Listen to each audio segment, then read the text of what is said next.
So, hello students, what's up? I hope you are doing well. So, आज की इस video में हम डिस्कस करेंगे आपके हिंदी के पेपर का एक बहुत ही इम्पॉर्टेंट हिस्सा जिसका नाम है प्रार्थना पत्र। अब जैसा कि आप हिंदी के पेपर में देखते हो कि आपको एक प्रार्थना पत्र जो है ज़रूर लिखने को आता है। तो आज हम उसी को देखेंगे कि किस तरह से हम जो है एक इफ़ेक्टिव जो हमारे पास एप्लीकेशन होती है, जो इफ़ेक्टिव हमारे पास जो प्रार्थना पत्र है उसको हम कैसे लिख सकते हैं। अब आप जो प्रार्थना पत्र लिखते हैं उसमें बहुत सारे एरर होते हैं क्योंकि हमें ये पता नहीं होता कि कहाँ पर क्या लगेगा, किस जगह पर कौन सा साइन आएगा और इससे जो है हमारे मार्क्स जो है कट जाते हैं। और एक बात मैं और बता दूं आपको, जो ये प्रार्थना पत्र है ये सिर्फ और सिर्फ आपके एग्जाम पॉइंट ऑफ व्यू से जो है इम्पोर्टेंट नहीं है। अब जैसे मान लीजिए आप एब्सेंट है क्लास में या आप स्कूल नहीं जा रहे हो तो आपको जो है एक प्रार्थना पत्र जो है लिखना ही पड़ता है, मतलब एप्लीकेशन आपको लिखनी ही पड़ती है। तो आपको जो है इसका सही तरीका पता होना चाहिए कि किस तरह से हम जो है एक इफ़ेक्टिव प्रार्थना पत्र को लिख सकते हैं जिसमें कि एक भी गलती ना हो। और एक बात और, हम जो कुछ भी प्रार्थना पत्र के अंदर लिखते हैं, हालांकि हमने सारी की सारी मात्राएं ठीक लिखी है, वो मात्राएं तो ठीक होनी ही चाहिए, लेकिन एक अच्छा प्रार्थना पत्र वही होता है जिसमें कि हम साइन भी जो है बिल्कुल ठीक ठीक लगाए, मतलब कहाँ पर कौन सा साइन आएगा ये भी हमें जो है पता होना चाहिए।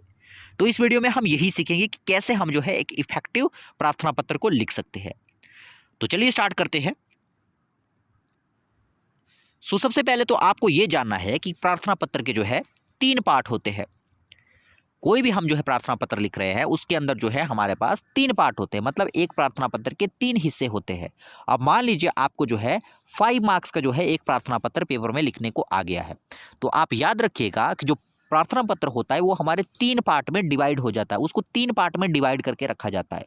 पहले वाला पार्ट होता है हमारा ये वाला पार्ट, जो ऊपर वाला हमारे पास पार्ट होता है जिसमें कि हम स्कूल एटसेट्रा ऊपर लिखते हैं। दूसरा पार्ट होता है हमारे पास बॉडी। बॉडी का मतलब ये प्रार्थना पत्र हम किस लिए लिख रहे हैं, किसको लिख रहे हैं, बीमारी के लिए लिख रहे हैं, कोई ज़रूरी काम है, आपको स्कूल छोड़ना है उसके लिए लिख रहे हैं, या आपको फीस में कमी करनी है आपको उसके लिए लिखना है, मतलब ये हो गया हमारा बॉडी। फर्स्ट पार्ट हो गया ऊपर वाला, ये जहाँ पर हम ऊपर वाला हिस्सा लिखते हैं। सेकेंड हो गया हमारे पास जहाँ पर हमने जो है इसकी बॉडी लिखनी है। और तीसरा हमारे पास हो जाता है नीचे वाला, सबसे नीचे वाला हिस्सा। तो अगर मान लीजिए आपको जो है पेपर में 5 मार्क्स का ये आया हुआ है तो जो है इसमें जो है मार्क्स डिवाइड रहते हैं। जैसे मान लीजिए इसका आपको रहेगा, ये आपका रहेगा 2 मार्क्स का, ये बॉडी आपकी रहेगी 2 मार्क्स की, मतलब जो कुछ भी आप यहाँ पर लिखोगे वो 2 मार्क्स का होगा। और जो ऊपर वाला आपके पास हिस्सा होगा ये 1.5 और 1.5, मतलब 1.5 मार्क का ये वाला और 1.5 मार्क का ये वाला रहेगा। मतलब आपके पास जो भी प्रार्थना पत्र होता है उसमें हमेशा जो है मार्क्स डिवाइड रहते हैं। इसलिए मान लीजिए आपने यहाँ पर कोई गलती कर दी या यहाँ पर कोई गलती कर दी तो इससे भी जो है आपके मार्क्स जो है कट जाते हैं। तो ये तो मैंने आपको बताया कि क्या क्या जो है आपको ध्यान रखना है। अब हम देखेंगे कि कैसे हमने एक प्रार्थना पत्र को लिखना है। अब ध्यान से यहाँ पर सुनिएगा कि कौन कौन सी जगह पर क्या क्या साइन लगेंगे और कब कब लगेंगे, ठीक है। तो यहाँ पर देखिएगा, कुछ मैं आपको और भी इंफॉर्मेशन बीच में देता जाऊंगा। तो यहाँ पर देखिए, सबसे पहले हम लिख रहे हैं सेवा में। अब क्या करते हैं कुछ बच्चे, सेवा में के बाद जो है हमारे पास जो ये कॉमा हमारे पास होता है जिसको कि हम कहते हैं अल्प विराम, उसको लगा लेते हैं। एक और बात, आप कहीं पर भी हिंदी में इस तरह का लगा हो दिखते ना, आप हम कहते हैं कॉमा, इसको कॉमा नहीं करना है, इसको कहना है अल्प विराम। जब आप हिंदी पढ़ रहे हो तो आपने जो है हिंदी में ही कहना है, इसको क्या कहते हैं, अल्प विराम, ठीक है। तो सेवा में के बाद कोई अल्प विराम नहीं आएगा। उसके बाद हमने क्या लिखना है, प्रधानाचार्य महोदय।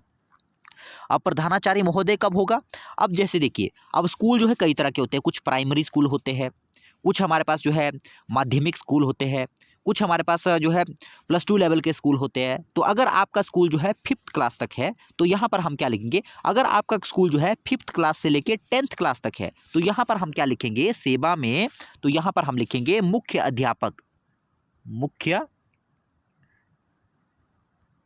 अध्यापक, इस तरह से, है ना, मुख्य अध्यापक, इस तरह से लिखेंगे। अगर हम हमारे पास 5th से लेके 10th तक के अगर आप स्कूल में पढ़ते हो तो हम लिखेंगे मुख्य अध्यापक। लेकिन अगर आपका स्कूल 12th तक है तो हम लिखेंगे प्रधानाचार्य महोदय। जब हम 12th स्कूल की बात करते हैं तब हम प्रधानाचार्य, प्रिंसिपल की बात करते हैं। लेकिन जब हम 5th से लेके, जब हम 1st से लेके 10th तक की बात करते हैं तो हम क्या लिखेंगे, मुख्य अध्यापक, ठीक है।